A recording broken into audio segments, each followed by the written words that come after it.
기도하겠습니다. 주님의 기도 잘 쏘시옵소서. 4월 한 달 동안 제가 특강을 계속 이어가겠습니다. 이번에는 그 처치 플랜팅에 관한 교회관과 교회 신앙.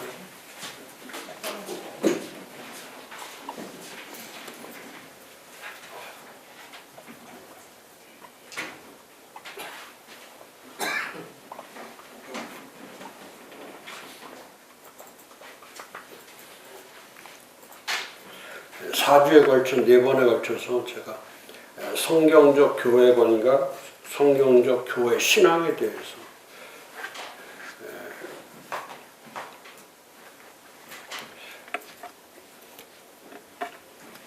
목회는 전략적으로도 해야 되지만 전략이 필요하죠. 반드시 전략이 있어야 되지만 요즘 들어서 제가 더 목사님들한테 요구하고 싶은 거는 의도성이 강해야 돼. 목회적 의도성. 그리고 하나님이 그렇잖아요. 하나님이 성경 말씀을 하나님 말씀하실 때 듣기 좋은 말씀을 하는 게 아니죠. 사람들이 이스라엘 백성을 그분이 선택하시고 그 백성들에게 좋은 말을 하시는 게 아니죠. 처음에 하셨던 말씀은 계명이죠. 계명. 계명이라는 것은 의도된 거죠. 그 지켜야 되는 거예요. 의도된 거. 그러니까 그 듣는 사람들이 편하고 좋은 말을 듣고 그 말을 듣도록 하는 게 아니고 하나님은 의도된 말씀을 전하시는 거죠. 의도적으로 전하시는 거죠. 그러니까 교회 세우는 게 그겁니다.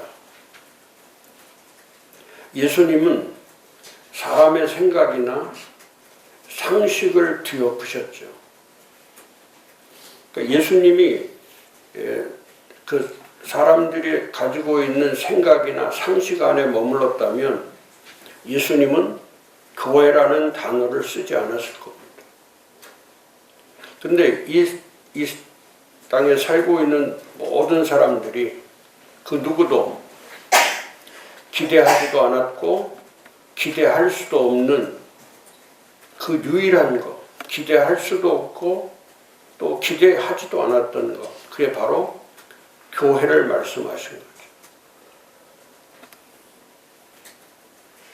거죠. 아무도 생각하지 못하는 거예요. 예수님만이 알고 계시고 예수님만이 말씀하실 수밖에 없는 것, 그게 바로 교회죠. 교회. 그래서 그 교회가 예수님의 교회를 말씀하는 그 때부터 교회가 유일한 희망이고 교회가 유일한 답이고 교회가 유일한 해결책이 되었죠. 그리고 그 교회는 지금까지 계속해서 그 교회는 그 오랜 시간이 지나는 가운데도 그 교회들은 계속해서 세워져 가고 있는 거죠.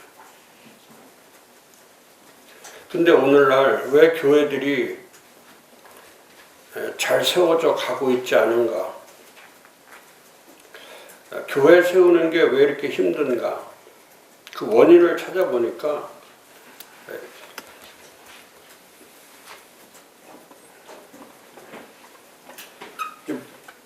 목사님들이 목회하면서 추구하고 있는 그 의식 자체가 이 효율성, 또 생산성,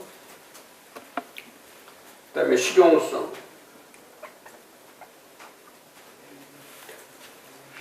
그러니까 이 처치 플랜팅에 대한 이 부정적 시각이 될 수밖에 없는 것은 자꾸 효율성을 따지는 거죠. 이 효과가 있냐 없냐, 이게 좋은 거냐 나쁜 거냐. 그러니까 이게 진리냐 비진리냐 말씀이냐 아니냐 이쪽으로 가야 되는데 이 사람의 관점에 따라서 이렇게 바뀌는 거죠.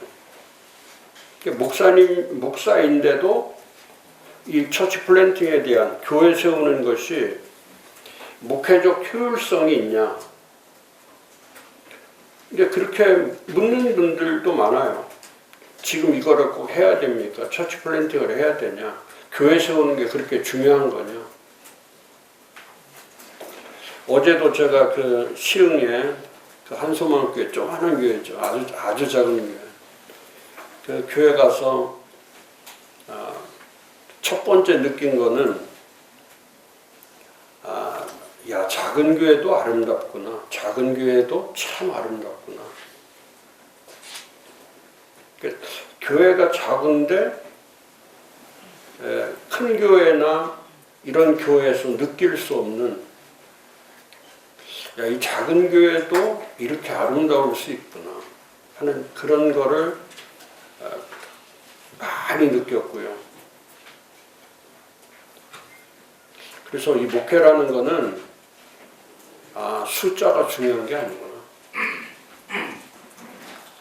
그 교회는 제가 6년 전인가 7년 됐을 거예요. 7년 전에 제가 그 교회를 방문한 적이 있는데, 그때도 한번 말씀 전하다가 전하고 나서 제가 그 목사님하고 상담하면서 그랬어요. 빨리 이 교회 팔고 다른 곳으로 이사하라.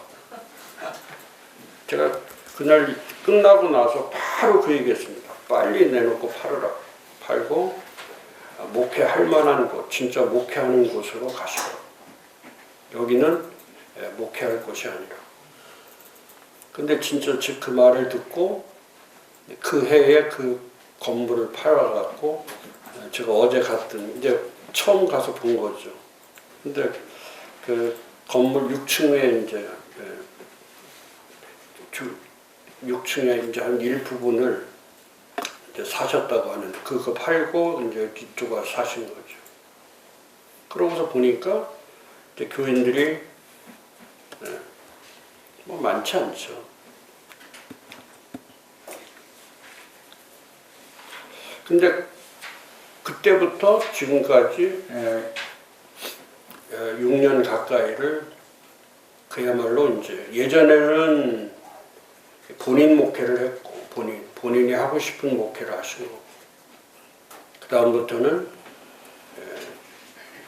처치 플랜팅이라고 하는 교회 세움. 그래서 5년 동안에 그 성도들을 붙잡고 계속 했던 일이 뭐냐면 이제 교회를 세운 거죠. 그러면서 그 목사님이 그동안은 한 번도 하지 않았던, 목회에서 한 번도 하지 않았던 말씀이 뭐냐면 교회 세우자는 말씀을 한 번도 해보지 않은 거예요. 그러니까 예를 들어서 이런 거하고 똑같습니다. 교회라는 단어를 안 쓰고 다른 단어를 썼을 때 그게 교회가 될 것인가? 진짜 교회가 될 것인가? 그러면 자, 그 목사님 말대로 목회를 27년을 했는데 27년을 하면서 성도 한 사람이라도 교회에 대한 말씀이 전해질 때 그 성도 한 사람 중에도 그런 교회를 세우겠다는 사람이 나오지 않겠어요? 근데 어제 제가 그 말을 들은 거예요. 그 아주 키도 막 크지 않은 작은 노인인데 한 연세가 제가 보니까 80 한 두세 살은 될 것 같아요. 아주 초라하고 위에 와이셔츠도 하얀 거 입고 있는데 막 꼬깃꼬깃하고 뭐 볼품도 없죠. 보기에는 아무 볼품도 없어. 근데 그 이야기를 하면서 그런 목사님 그런 얘기를 하더라고요. 이분이 조그마한 빌딩을 하나 가지고 계신데 저는 뭐 집도 없는 분 같이 보이는데 조그마한 빌딩이 있다는 그 빌딩이 있는데 이 교회 나와서 교회 세우자는 말을 계속 듣고 나니까 이 노인 양반이 하루는 그러더라는 거예요. 자기가 빌딩을 교회에 바쳐서 교회 세우는 일에 사용되면 좋겠다고. 자식한테 주지 않고 교회 세우는데 이 건물이 하나님 앞에 바쳐지면 감사하겠다고 하면서 그 고백을 한 거예요. 제가 그 말씀을 들으면서 7년 전에 만약에 제가 그 교회에 가서 그런 교회 세움이라는 단어를 가지고 제가 그때 그 왜 교회를 팔으라고 했냐면 제가 가서 느낄 때 거기서 20년 이상을 목회를 하실 거예요. 20년 하셨는데 제가 강단에 딱 서는 순간에 느낀 것이 뭐냐면 이건 교회가 아니다. 이건 교회가 아니다.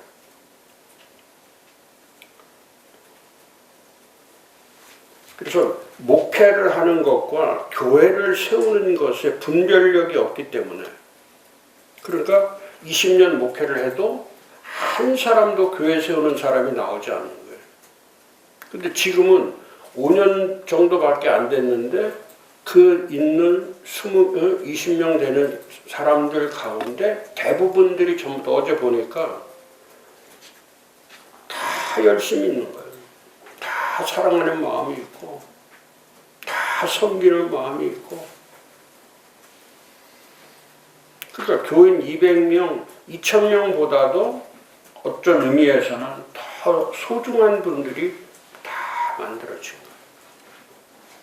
그게 뭐냐면 교회 신앙으로 세워져 가기 때문에 교회 신앙으로 세워져 가기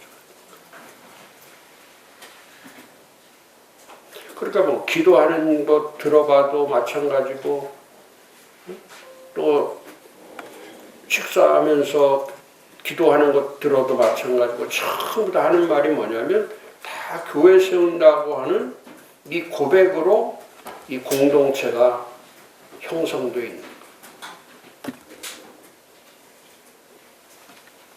그렇게 교회가 중요한 거예요. 자, 목회를 잘할 거냐, 교회를 잘 세울 거냐, 이거는 목사님이 분명하게 이거는 분별력을 가지셔야 돼요. 목회를 얼마나 오래 하느냐, 이거는 제가 생각할 때는 20년이 됐든 30년이 됐든 40년이 됐든 그건 정말 횟수에 불과하고요. 내가 교회 세우는 말씀을 얼마나 전했느냐, 이게 가장 중요해요. 교회 세우 그게 예수님이란 말이에요. 그게 사도들이에요. 저는 사도 바울을 보면서 늘 날마다 깨닫는 게 그겁니다. 교회 정신에 사로잡혀 있기 때문에 글을 쓰든지 말씀을 전할 때에 전부 중심이 예수 그리스도와 교회에 관한 것을 가르칠 수밖에 없는 거예요. 다른 거 안 하잖아요.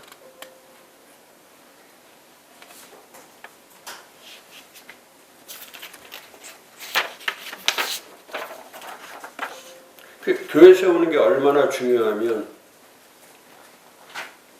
골로새서 1장 24절에 나는 이제 너희를 위하여 받는 괴로움을 기뻐하고 그리스도의 남은 고난을 그의 몸된 교회를 위하여 내 육체에 채우노라. 그러니까 얼마나 철저한 교회관과 얼마나 철저한 교회 정신, 얼마나 철저한 교회 신앙으로 되어 있으면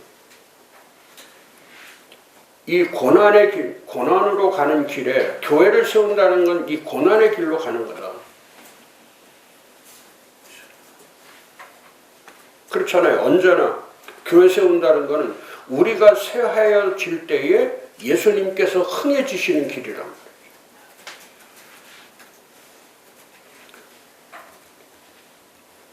말이에요. 이번 주가 예수님이 죽음을 통해서만 삶이 찾아오고, 그러니까 죽음이 없는 삶이란 있을 수가 없는 거예요. 그러니까 교회를 세운다고 하는 것은 그렇게 가치가 있다는 의미는 우리가 쇠해지는 걸 보고 교회가 흥해지는 거고 예수가 흥해지는 거고, 바울이 말한 것처럼 우리가 남겨진 고난에 들어감으로 인해서 그 고난의 육체가 됨으로 인해서 교회를 세우는 거죠. 근데 이런 고백을 하는 게 아니라 이런 하나님 앞에 우리가 이런 절박감으로 세워져 가는 것이 아니라 지금도 목사님들이 찾고 있는 것은 목회 잘 되는 방법이 뭐냐, 최고의 방법이 뭐냐. 그러니까 이 교회 세움에 대해서 생각은 갖고 있지만은 실제적으로 목사님들이 행동하는 것은 이 세 가지 안에 사로잡혀 있는 거예요. 이게 효과가 있냐? 이게 우리 교회하고 무슨 관계가 되냐? 잘 되는 거냐? 근데 교회 세우는 거는 어떤 방법이라도 어떤 방법, 최고의 방법이 없어요. 목회는 최고의 방법이 없습니다. 어떤 목회든지 다 한계가 있지, 한계가 있는 거예요. 마치 성화의 과정의 실제와 똑같아요. 계속해서 성화돼 가는 사람이 한 명이라도 있겠습니까? 몇 걸음 전진했다가 또 몇 걸음 후퇴하는 것이, 이런 상황이 항상 반복되는 거예요. 몇 걸음 앞으로 가는 것 같으면 또 몇 걸음 뒷걸음질 칠 수밖에 없는 거고, 누구든지 어떤 교회든지 그 원리는 똑같죠. 아무리 열심히 계획하고 아무리 열심히 준비하고 아무리 열심히 실행한다 해도 반드시 넘어야 될 과정들이 그 앞에 언제나 있는 게, 개인의 성화처럼 이 교회 세움이라고 하는 이 과정이라고 하는 것은 하루아침에 되지 못해요. 항상 잘 되고 항상 전진한다면 처치 플랜팅 못할 목사가 어디 있겠습니까? 그런데 목사님들을 보면 이 교회 세운다고 하는 것을 단계적으로 차근차근 실타래를 풀어가면서 가기보다도 어떤 최고의 그 목회 방법, 어떤 사역의 방식, 쉽고 빠르게 교회를 어떻게 성장시키고 할 수 있는 그런 것들을 찾아가기 위해서, 그게 왜 자기도 모르게 사고 자체가 이 효율성 사고로 되어 있기 때문에, 그 다음에 또 생산이 없으면, 바로 생산이 일어나지 않으면 또 그 일은 하고 싶지 않은 거예요.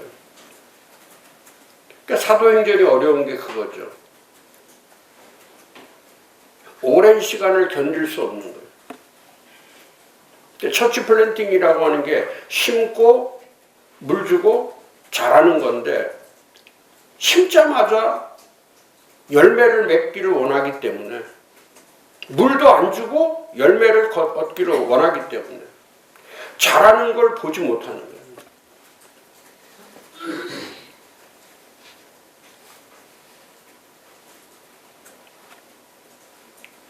그 다음에 또 바로 생산이 일어나지 않으니까 또 포기할 수밖에 없는 거고, 그 다음에 지금까지 우리가, 저도 연구소 하면서 실용 목회 연구소라고 늘 얘기하고 있지만, 그 실용성이라는 자체가 과연 이게 실용성이 중요한 거냐, 영원성이 중요한 거냐. 그러니까 저도 많이 바꾼 게, 요즘 제가 우리 연구소에 실용이라는 단어를 안 쓰는데, 그 실용이라는 단어를 안 쓴 것이 왜 쓰지 않았냐면, 이 세 단어는 전부 다 이게 현실에서 오는 거예요. 현실을